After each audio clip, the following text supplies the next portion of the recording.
We talk about the truckers, we talk about pushbacks on vaccines and that the machine keeps coming. And then this is sort of couched in what the other big story of the week was this whole week, and started a little bit last week actually, which is that the machine is moving on Joe Rogan, right? There is this push. Spotify is going to put warnings before Joe Rogan's programs because he spreads misinformation and people are calling him a bigot and he puts all these scary people online. But what this really is about is that CNN and mainstream media, the New York Times and Washington Post and everything else, they're losing control of the narrative. They know that Rogan's audience dwarfs them. It's not even close. Stelter gets maybe a couple 100,000 people, and that includes all the people at the airports and all the people who are just passively watching or have the TV on. Nobody's really watching this. Like, think about it this way.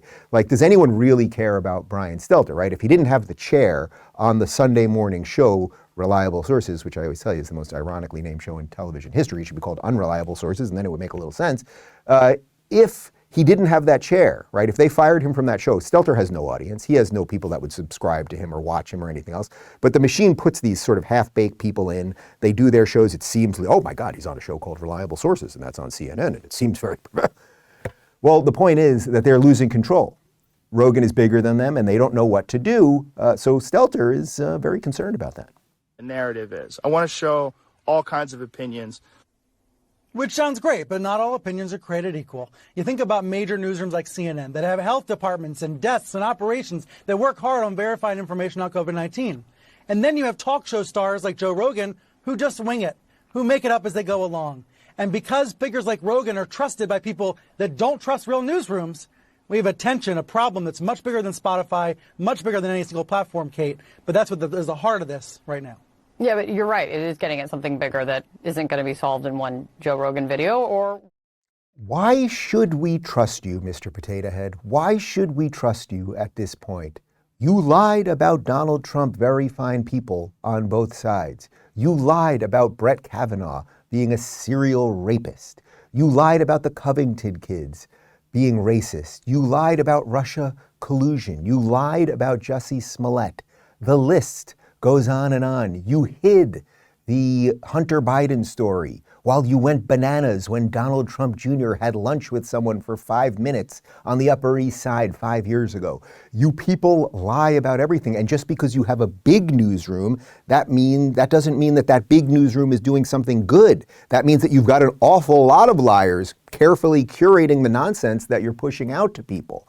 But of course, it's not just you, Brian Stelter. Much of this comes directly from the administration. And you guys know how much I like talking about Jen Psaki. So we've got a Jen Psaki video. And because everyone these days is putting warnings, content warnings out on stuff. We thought, guys, maybe we should put a content warning every time we show a video from Psaki because she's always lying and spreading misinformation and disinformation. There you go. Content advisory warning. What you're about to see is bullshit. Take a look. Last week, the Surgeon General also was asked on MSNBC about Joe Rogan's vaccine comments on Spotify, and he said that tech companies have an important role to play in stopping misinformation because they are the predominant places where misinformation spreads. Does the White House and the administration think this is a satisfactory step? Our hope is that all major tech platforms and all major news sources, for that matter, be responsible and be vigilant to ensure the American people have access to accurate information on something as significant as COVID-19. That certainly includes Spotify. So this disclaimer, it's a positive step, but we want every platform to continue doing more to call out mis and disinformation while also uplifting accurate information. Oh, Jen. Oh, Jen. I don't like you, Jen, but I'm trying to be nice this morning. First off, nobody should care what the White House thinks about what a private company does, okay? It's irrelevant. Well, it should be irrelevant.